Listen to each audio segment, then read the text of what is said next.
बहुत समय पहले की बात है। एक राज्य में एक राजा का राज्य था। वह अक्सर सोचा करता था कि मैं राजा क्यों बना।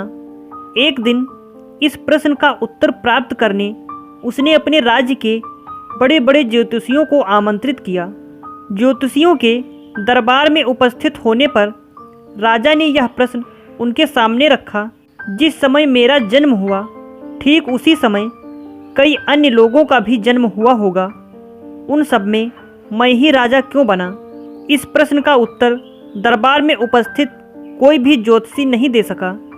एक बूढ़े ज्योतिषी ने राजा को सुझाया कि राज्य के बाहर स्थित वन में रहने वाले एक महात्मा कदाचित उसके प्रश्न का उत्तर दे सकें। राजा तुरंत उस महात्मा से मिलने वन की ओर निकल पड़ा।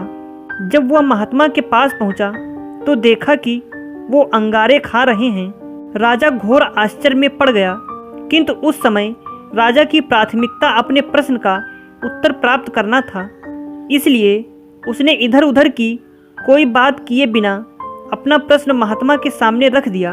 प्रश्न सुन महात्मा ने कहा, राजन, इस समय मैं भूख से बेहाल हूँ। मैं तुम्हारे प्रश्न का उत्तर नहीं दे सकता।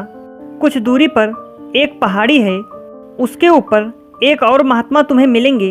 वे तुम्हारे प्रश्न का उत्तर दे देंगे। तुम उनसे जाकर मिलो। राजा बिना समय व्यर्थ किए पहाड़ी पर पहुंचा। वहां भी उसके आश्चर्य की सीमा नहीं रही जब उसने देखा कि वहां वह महात्मा चिमटे से नोच नोच कर अपना ही मांस खा रहे हैं। राजा ने उनके समक्ष वह प्रश्न दोहराया। प्रश्न सुनकर महात्मा बोले, राजन, मैं तुम्हारे प्रश्न का उत्तर नहीं दे सकता।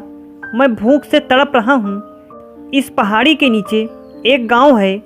वहाँ 5 वर्ष का एक बालक रहता है। वह कुछ ही देर में मरने वाला है। तुम उसकी मृत्यु पूर्व उससे अपने प्रश्न का उत्तर प्राप्त कर लो। राजा गांव में जाकर उस बालक से मिला। वह बालक मरने की कगार पर था। राजा का प्रश्न सुन वह हंसने लगा।